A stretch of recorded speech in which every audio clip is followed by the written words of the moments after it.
Good morning, bright students and staff. My name is Alexis Barboza. If you guys don't know me, well, now you know me.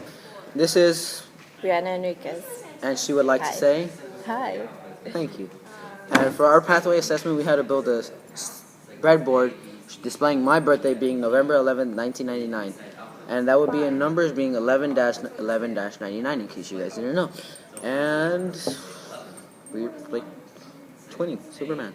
Yeah. Yeah. Pull out yours. And now we're starting with our project. Thank you.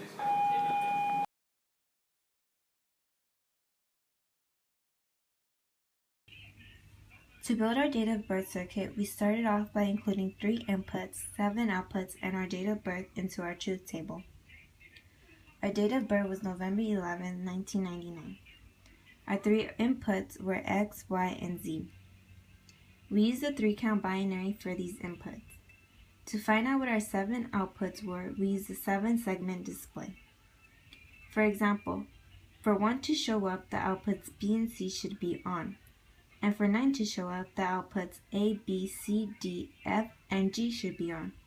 Here is the truth table for the date of birth of November 11th, 1999. Once we finished our truth table, we moved on to K-mapping our outputs. We only made 3 K-maps because A, D, and F have the same results, which count as 1. B and C also has the same results, which also counted as 1, and G just counted as 1 of its own.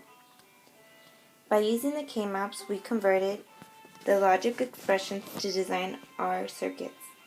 We designed 3 AOI circuits, 1 NOR circuit, and 2 NAND circuits.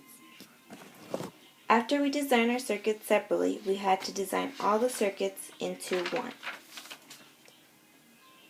To test if our circuit worked, we designed it on multisim.